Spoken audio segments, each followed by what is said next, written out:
Hey everybody, this is D Hunter, bringing another action figure review. Today, we're going to be looking at a custom figure.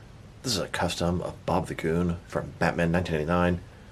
Bob the Goon was Joker's #1 guy when he became the Joker in that film. ToyBiz made an old figure of Bob the Goon, I don't know, back in '89 or so, and I always thought it was really cool having a Joker henchman.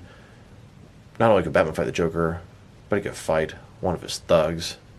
I always loved the henchmen and thugs, because typically Batman has to work through all of them to get to the main villains, and they don't make nearly enough for the figures. Bob the Goon was played by Tracy Walter in Batman 1989, and to my surprise, he's actually still alive. I don't mean anything bad by that.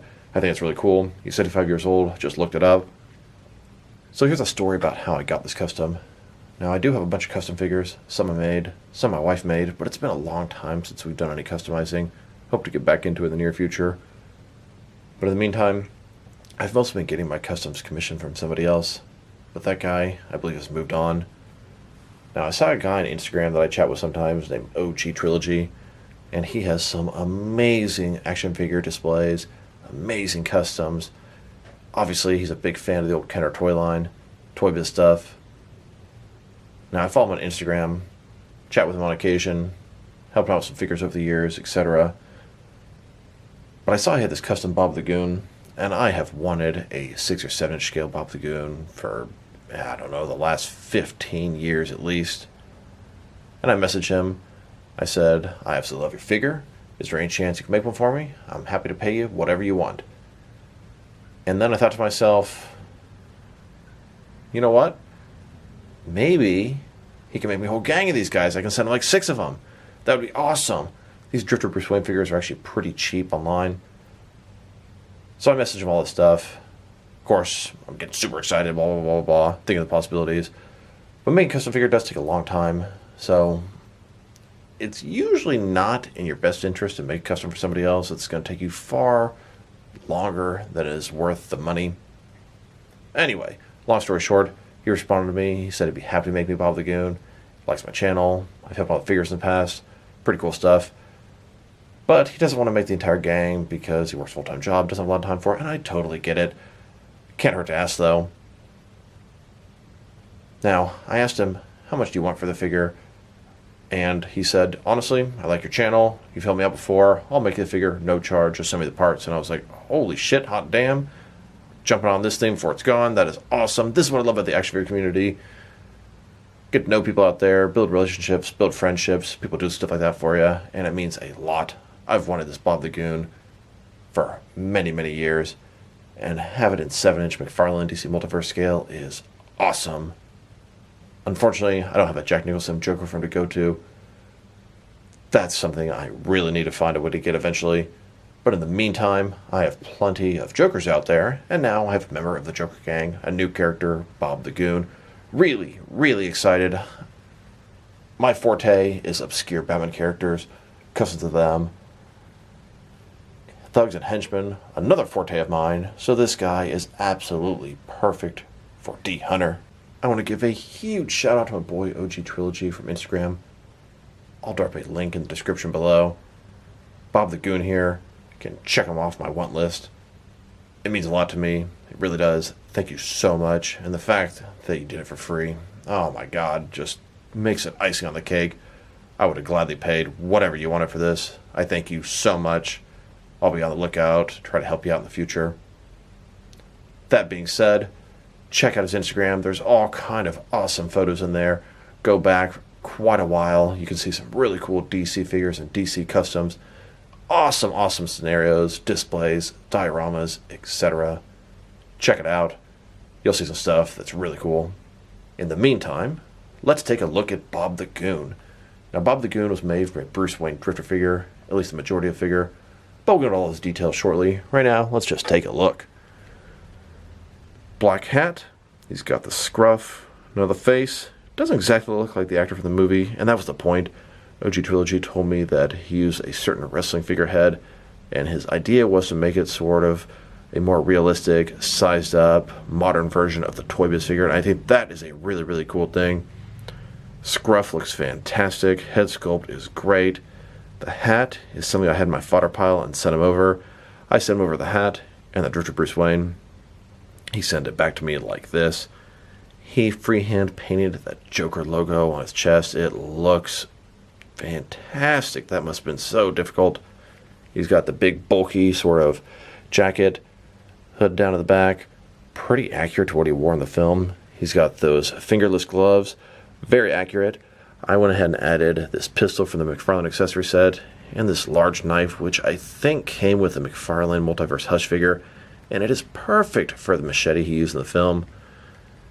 Now, OG Trilogy did a leg swap, and I'll show you those figures later, but the legs on the Drifter were quite big and bulky. Personally, I said, you know what, just leave the legs on, paint them black, I'll be cool with that, and he went a step above and beyond, ruined one of his other figures for me. Really, really appreciate that. It wasn't even necessary, but it does make the figure look a little bit more accurate. Look at that face, looks awesome. And I want to give another shout out to somebody else. My boy Albert, who I met through my channel, and we chat on Instagram. He made this Joker diorama for me. Like I said before, the action figure community, super cool when you get connections out there. And a closer look at his face and head sculpt. It just looks really cool. It's like a toy version of Bob the Goon, scaled up, released by McFarlane.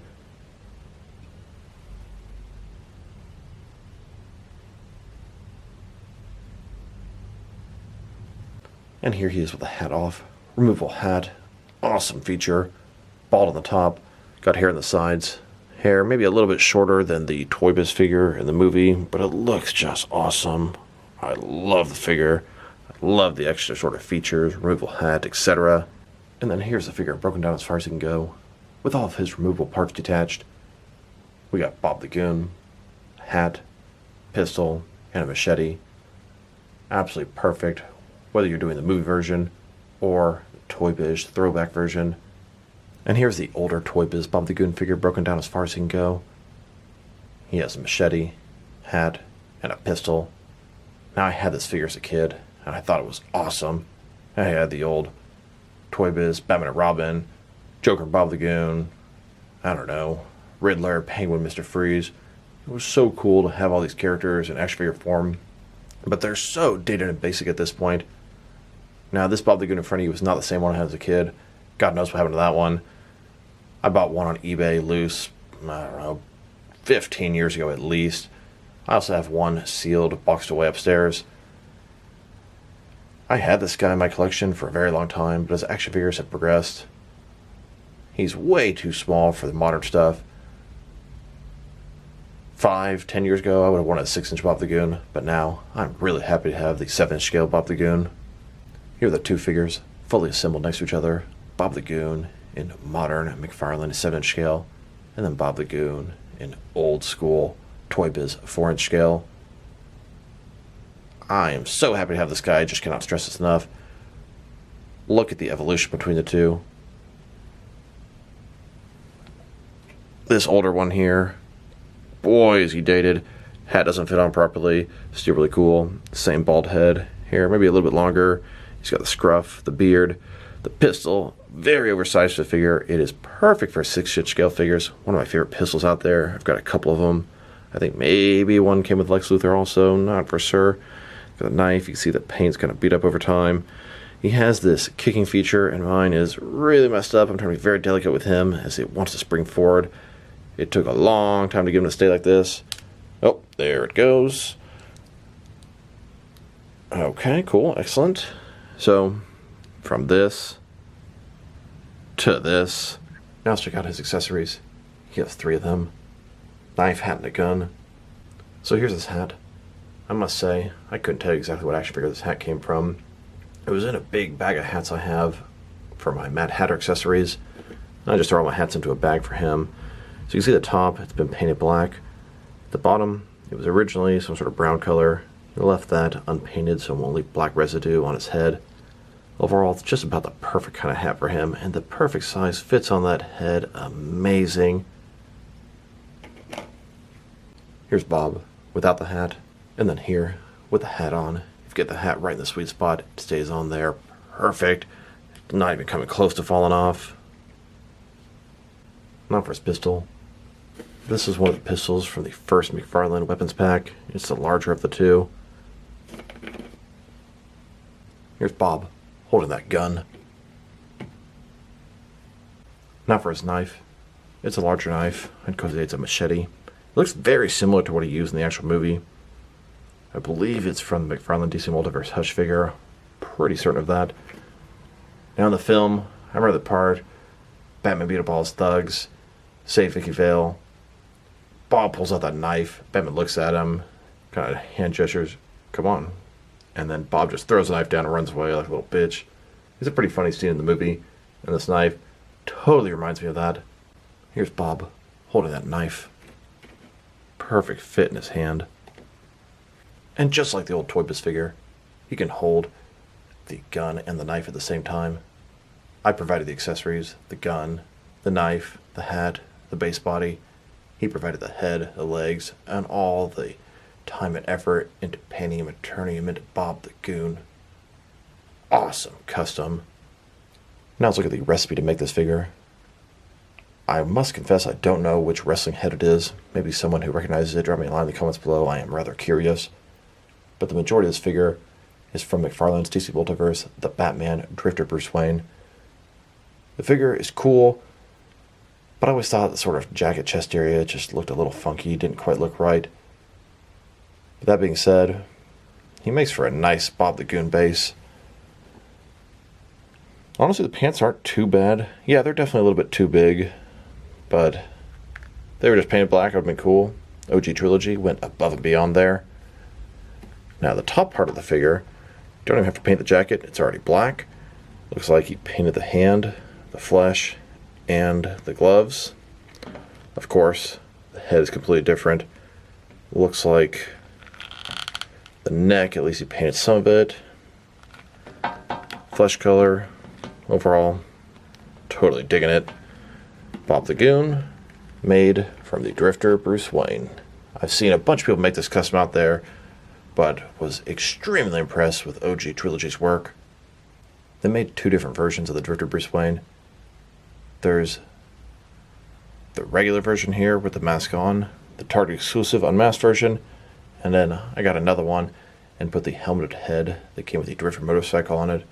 So 3 different McFarlane legitimate official licensed sort of variations of the Drifter Bruce Wayne. I also bought 5 more Drifter Bruce Wayne figures, did some head swaps for my fodder bin, and have different various street thugs or henchmen. I thought these guys work really good for that purpose. And if you want to use your imagination, you can always sort of pretend they're other members of the Joker 1989 gang. Yeah, it'd be cool to have them all with the little Joker logo on them. Still, one of the things I specialize in, thugs, army building, gangsters, civilians, etc. These guys are right up my alley in my overall Gotham City action figure world. I now have 9 of these Drifter Bruce Wayne figures, 2 of which were kept as is, and then 7 of them were altered. Got 5 gang members, 3 Bruce Waynes from the Batman, and of course, front and center, Bob the motherfucking Goon. And the legs here, they came from a Diamond Select Toys, Westworld, the Men in Black. I told OG Trilogy I didn't mind using the same legs, but it was important to him to make this custom as accurate for me as he could, and I really appreciate that. Like I said before, went above and beyond. They make 2 different versions of the Men in Black, the regular version and the bladed up version. So long story short, this and this, plus a couple other pieces, equals this. Now they've taken a pretty good look at the figure, the assembly, and his accessories. Now let's check out his height. From bottom to the top of his head, staying at about 7.25 inches tall. Now he's going to be a tiny bit shorter without his hat on, but this figure is always going to be displayed wearing his hat in my displays. Now for his articulation, and that's one of the coolest things about this custom. Every piece of articulation retained. Sometimes we do a custom figure, you paint them, you worry about the paint chipping, or if you do part swaps, sometimes things are fragile, don't work properly, or have to be glued, but not with this guy. His head can rotate side to side, like up and down a little bit. Shoulders, ball joint, goes out way more 90 degrees, up, down, around. He's got single jointed elbow with rotation. His wrist can rotate, hinged as well. He's got some articulation of the soft goods overlay, but it's mostly useless. His waist can still rotate around. Legs complete just with splits, not McFarlane parts. They go forward, and a little bit there. He's got thigh cut, double jointed knees, and the ankle, forward and back, tilt rock, a little bit of rotation. Overall, fully functioning, custom-made action figure. Here's a look at the NECA 1989 Michael Keaton Batman, sort of taunting Bob the Goon, signaling him to come here. This is when Bob the Goon drops the knives and get the hell out. Here's an image of the Joker. We have Eckhart pointing a gun at him, and then Bob the Goon immediately pulling a gun and defending his boss. Now let's check him out, next to some other 1989 Batman figures. Here he is, next to the NECA Michael Keaton 1989 Batman. That is my favorite version of the Michael Keaton Batman that any company has made in the 6 and 7 inch scale. I think it just looks spot on. The lack of articulation, also spot on. McFarlane has an upcoming 1989 Batman, and he's probably going to look so good next to Bob the Goon. The NECA one is just a little bit too small. And here he is, next to the Mezco 112 collective version. Then, next to the SH Figure Arts version, here's Bob the Goon, next to a couple of McFarlane DC Multiverse Michael Keaton Batman figures. These are from the Flash movie, a little bit of a different suit, but still really cool to have a McFarlane Batman, Keaton version, next to a McFarlane style Bob the Goon. Just need a McFarlane Jack Nicholson Joker. I know his likeness is very expensive, but if anybody's going to do it, it's going to be Todd McFarlane. And finally, here he is, next to the Mattel DC Multiverse, ToyBiz throwback homage Joker. Now, this is a Mattel DC Multiverse figure that's based off the old ToyBiz Jack Nicholson Joker figure. It didn't look anything like Jack Nicholson, but this is sort of a modern, reimagined version. Very similar to what OG Trilogy did with Bob the Goon. Made a modern McFarlane-style ToyBiz throwback Bob the Goon. Mattel did their version of a ToyBiz Joker. These figures actually look really cool together, although the Mattel one, a little bit more cartoony and a little bit too small. Hopefully, somebody will give us a proper 7-inch Jack Nicholson Joker, or better yet, a whole bunch of different versions. Another Joker that fits in pretty good with this Bob the Goon, scale and style-wise, is the McFarlane DC Multiverse Clown Joker. This is from the 3 Jokers. He's colored kind of similar to some of those old ToyBiz or Kenner Jack Nicholson Joker figures. And aesthetically, I think they just work really good together. So overall, this figure is absolutely awesome. I love it. Making different obscure Batman characters in the 6 and 7 inch scale to add to my overall universe is my favorite thing to do. The majority of my customs are Batman characters that don't have releases in action figure form. Yes, Bob the Goon has had a release before, but it's at small 4-inch scale and is utterly useless to me in the 6 and 7 inch scale. The figure looks absolutely fantastic. I'm extremely pleased with how it came out. The Joker button on his chest, the face, the hands, the repaint, very well done. Added the accessories. The hat looks about perfect for this guy. The knife, the machete, the pistol, also fantastic. Accurate enough to the movie, and very good for a ToyBiz throwback version. Really pleased with the articulation, really pleased with the style, really pleased with the skill, really pleased with everything about this guy. If I were to rate this custom, I'm going to give it a 9 out of 10. That is a very high rating from D Hunter. I think I've only given one figure ever a 9.5 out of 10. It's not perfect. I think the hair could be just a little bit longer. Beyond that, I really have no complaints. My only complaint is, now I'm tempted to try to get an entire gang of these guys. And I just might have to do that. So this is D Hunter. Thank you guys for watching this video. If you liked the video, press like below. If you have anything you want to say with the video, add it in the comment section. If you want to see additional action figure reviews from me, press subscribe. I do appreciate when you do that. Once again, this is D Hunter. Thank you guys for watching this video. Thank you OG Trilogy for making this figure for me. And I'll talk to you guys real soon.